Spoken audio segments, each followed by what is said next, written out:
Malawi's president has confirmed that the body of the country's vice president has been recovered.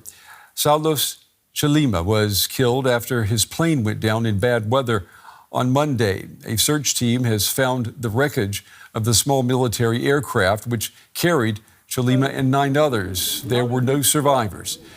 The plane had left the capital on Monday, but it failed to make its scheduled landing at Zuzu Airport in northern Malawi.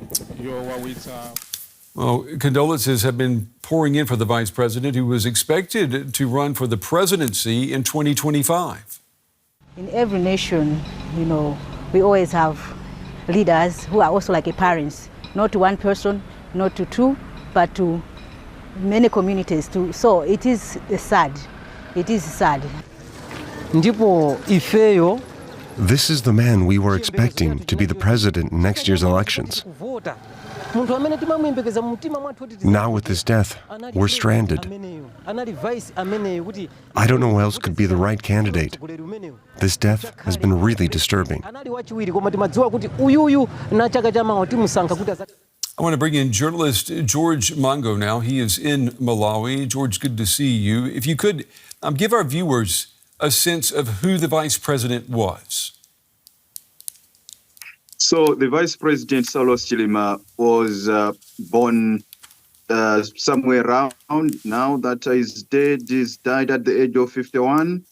A graduate of the University of Malawi. He's worked for quite a number of corporate companies, including Unilever, Carlsberg, Coca-Cola, and then his political career started, that was in 2014, when former President Peter Mutharika chose him to be his running mate, and then they won as a pair until 2018, when things did not start working around together between the two, Peter Mutharika and himself. So they decided to split, and that is why he formed his own party, United Transformation Movement, and he contested as a president in 2019 elections. He came third.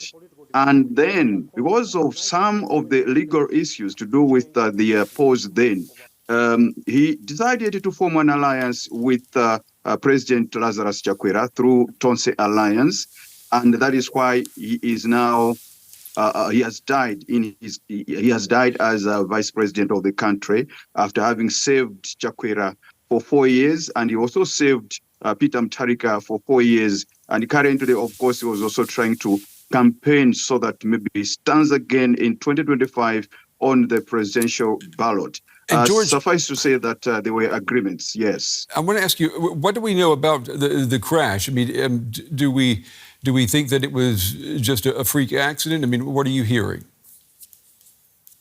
What we are hearing is that it was to do with bad weather, because they were unable to land at Mzuzu Airport, and they were told to go back to the administrative capital, Lilongwe.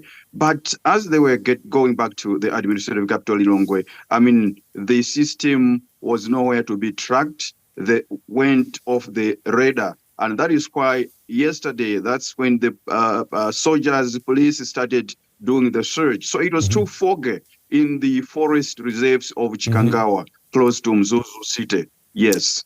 What happens now that Chilima is no longer there politically? What's going to happen in 2025?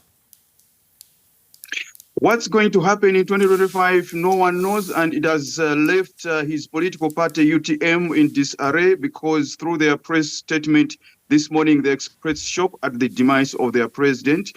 Now, it's like for the Malawi Congress Party, which is the lead partner in the Tonse Alliance, they also have a homework, because it was a pact that was supposed to be discussed again as to who is going to, lead the Tonse Alliance in 2025, based on the personal agreement between Vice President who was gone, that's Chilima, and then President Lazarus Chakwera, because the two, we are told that they agreed that Chakwera is going to serve 5 years, and then from 2025 it's going to be Saulos Chilima. But that agreement, definitely, it was between the two people, based on what we hear.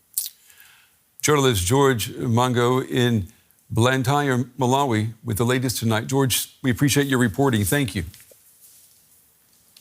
Thank you.